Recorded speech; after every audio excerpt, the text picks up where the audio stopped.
So we have an understanding of the special theory of relativity, and we understand that the universe is Lorentz invariant, and we're now in the position that Albert Einstein finds himself in 1905, 1906. He has produced the special theory, and he now is trying to understand how to write relativistic physics, and he runs into the problem that gravity is not, as we understand it, a good relativistic theory. And we can understand what's wrong with it. Look at what the familiar form of Newton's gravitational force law, and everything about it is wrong. For example, there's a denominator there, r squared. Who's measuring r? Remember, if someone is moving, they would measure a different distance because of Lorentz contraction. Whose r do you use?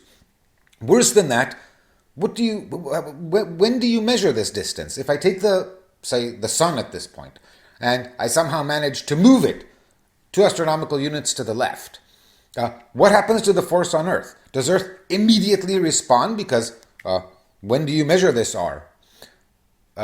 Earth is not allowed to immediately respond because Earth is not allowed to know about the fact that the sun has moved until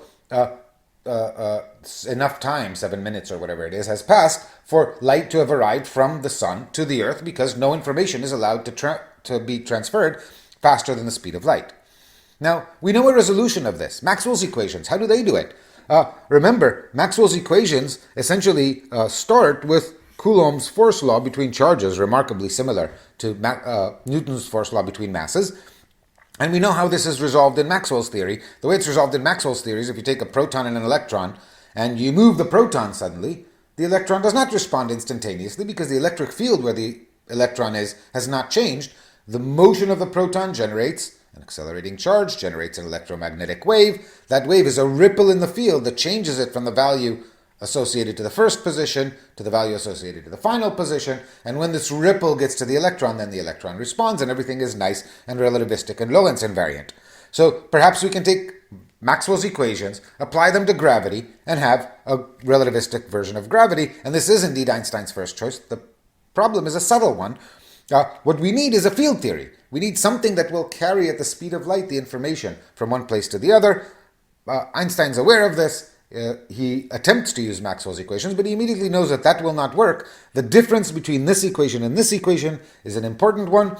The quantity appearing here is the electric charge. The electric charge is a conserved quantity, and Maxwell's equations imply, in fact, charge conservation, whereas the object appearing here is mass, and in Einstein's theory, mass is not conserved. Okay, well, modify things. What is conserved instead of mass? What is conserved is energy momentum. But energy momentum is a completely different beast than electric charge. Electric charge, remember, is Lorentz invariant. Every inertial observer measures the same amount of electric charge in a given region in space.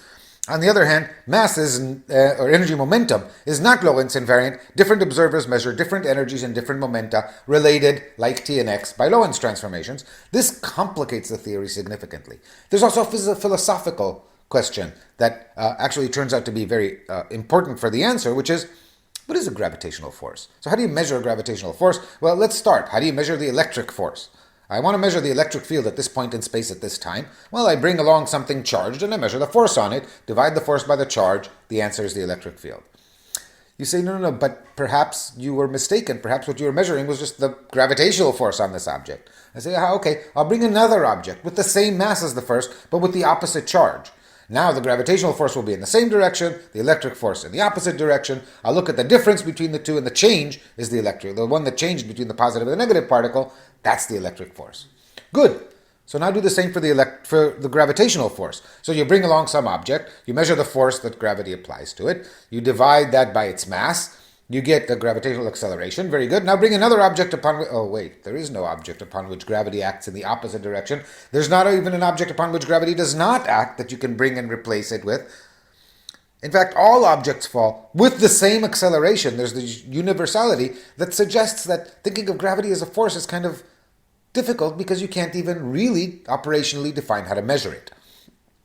Thinking along these lines, Einstein is working through it, and in 1907, he has what he considers, and in writing, his happiest thought ever. And his happiest thought basically involved jumping off the roof. If you jump off the roof, he realizes, there is no gravity until you hit the ground.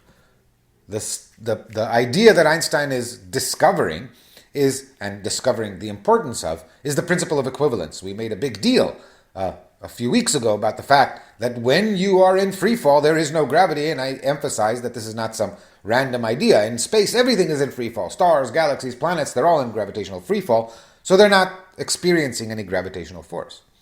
The converse is in fact also true. I can play with the apparent gravitational force by accelerating, making measurements in an accelerating frame, not in an inertial frame. Being an observer who is accelerating. For example, we've all had this experience. You get in an elevator, the elevator starts going up. As the elevator starts going up, you feel as though your weight had increased. Why does your weight increase? Because now the elevator floor has not only to hold you up against the pull of Earth's gravity, but also to supply the extra force to accelerate you up. And so the floor is pushing on you harder. That's the experience of weighing more precisely. And so the gravitational acceleration at a given point, at any given time, depends on your acceleration. And by picking a suitable acceleration, i.e. letting go of everything and falling down, I can make the gravitational acceleration relative to me at any point in space and time be zero. How do I do that? Just let go. And when I free fall, I don't experience gravity. The gravitational acceleration I then measure when I drop something, like when I jumped off that chair. When I was jumping and I dropped the ball, I measured a gravitational acceleration of exactly zero. So Einstein realizes this, and then maybe the whole idea of gravity needs to be abolished. You don't need to think of gravity, you just need to understand that we're working in an accelerating frame. So everywhere, the surface of the Earth should be thought of as accelerating up. I mean, of course, not getting anywhere, but accelerating up, and relative to some inertial frame, which is in free fall. And because the floor is accelerating up, that's why we experience weight. This would work well were it not for the tricky fact that Earth is a sphere. You can't accelerate the entire surface of Earth up, you can accelerate it out, but if it did accelerate out, then it would not only be pushing us up, but also we'd be accelerating away from each other. We know how that happens. That has to do with tidal forces. What makes gravity gravity, what distinguishes gravity from just the result of measuring in an accelerating frame, what the actual gravitational force lies in is in those tidal forces of which I made a big deal a couple of weeks ago. The fact that the acceleration of gravity is not the same everywhere in space and time, that is what the result of the fact that there is actually a gravitating body called Earth.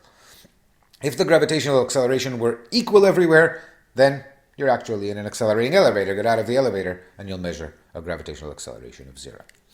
So this idea proves to be key in Einstein's solution of the problem of finding a relativistic theory of gravity.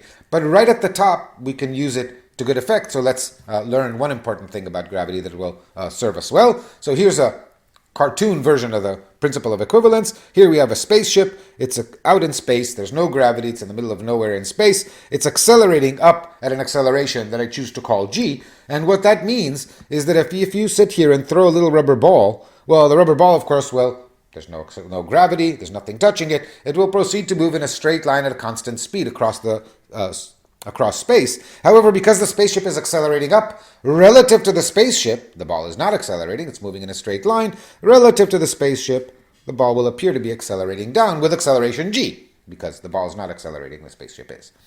Of course, bring that same situation over to the right-hand side. Here I have the same spaceship. It's sitting on the ground, it's not going anywhere, but there's a gravitational force, a gravitational acceleration of g as there is on Earth. And if I throw a little rubber ball, well, then it'll fall on the ground with acceleration g. From the point of view of looking inside the spaceship, you cannot tell the difference between being on the ground and experiencing a gravitational acceleration or being in the middle of nowhere and accelerating up. Good, so that's the principle of equivalence. We know about that. How do we do something useful with it? Well, here's what Einstein says. Imagine putting a little blue light bulb at the tail end of our spaceship and let this little blue light bulb emit a pulse of light, a little short wavelength pulse of blue light. Now, when the pulse is emitted, spaceship is moving maybe with some velocity v. What v is completely irrelevant. I can always pick an observer that is moving at a speed v, and then for him, the initial speed of the spaceship is zero. And were the spaceship moving at a constant speed indeed, then this pulse of light would travel at exactly the speed of light relative to the spaceship, up to the top of the spaceship, and if I put a detector at the top to absorb it, I would observe that there was no Doppler shift, because detector and emitter are moving at zero relative velocity. Light moves at the speed of light anyway, there would be zero redshift. However, in this case, the spaceship is accelerating. If the height of the spaceship is denoted by h, then it takes a time of the order of h divided by the speed of light for this pulse of light to climb to the top of the spaceship. If the spaceship is accelerating with acceleration g, the change in its speed during this time while the photon is moving up the spaceship is of the order of its acceleration times that time. And so when the photon is absorbed, the spaceship is no longer moving at speed v, it's moving faster. The result will be, of course, that you can imagine v to be 0 by picking an appropriate frame. You have something emitted. The receiver is not moving at the same speed as the emitter. The receiver is moving faster by this amount, and we can use our understanding of the Doppler formula to compute the degree by which the photon will be reddened, because the receiver is receding from the observer at this relative speed. And so dividing v by c, we find this is the non-relativistic expression for the Doppler shift. We're working with small h, and so in that approximation, we can use the non-relativistic version. We're not going to be doing anything super relativistic here. What's good about this is that now the principle of equivalence tells me that the exact same thing happens on the right. If I put on the bottom floor of a building, or at the bottom of this spaceship sitting on the ground, a blue flashlight, and it makes a blue wave, that wave, when absorbed at the top floor of the building, will be redshifted. And what this means is that any light is affected by gravity. It has to be because of the principle of equivalence and what we understand about special relativity. And as you shine a light from the bottom floor to the top floor, the light is reddened. Of course, the reddening is not significant. GH over c squared is not a large fraction unless your building is exorbitantly tall. But if you make a precision measurement, you can do it. And this is not just about light, remember, because right here is an atom that is oscillating, or whatever, a clock that is oscillating with some characteristic period, as observed by someone at the top of the building. Clocks on the bottom floor run slow. The redshift, remember, is accompanied, just as it was in the relativistic redshift case. It just reflects the change in the way clocks work. So if you observe from the top floor a clock on the bottom floor, you will see that the clock runs slow. If you want to live a very long time, go live near the Dead Sea. You will age slower, albeit by a very small factor. Is this for real? Yes, this is definitely for real. And in fact, it was measured in a beautiful experimental tour de force by Pound and Rebka in 1959 in this tower over here on the left-hand side of this building, the Jefferson Lab at Harvard University. The tower was designed initially to do some magnetism measurements. In the 19th century, Pound and Rebka repurposed it. They put their emitter down on the bottom floor of this tower and their receiver at the top floor of the tower. And over this height, they found a very minuscule but completely consistent with Einstein's argument redshift. And then when they, of course, conversely, when they emitted light at the top, it was blue shifted by the time it reached the bottom floor. Everything is symmetric in that regard, but they needed, the redshift was minuscule. They used a technique called mispower spectroscopy to measure the wavelength of light with exquisite precision. These days, this gravitational redshift is all over the place. The little GPS receiver in your cell phone knows about the gravitational redshift, so it can translate the time of travel of the signals that it gets from various GPS satellites to their distance in a correct way, taking into account that the receiver is here on the ground and the satellites are up in space.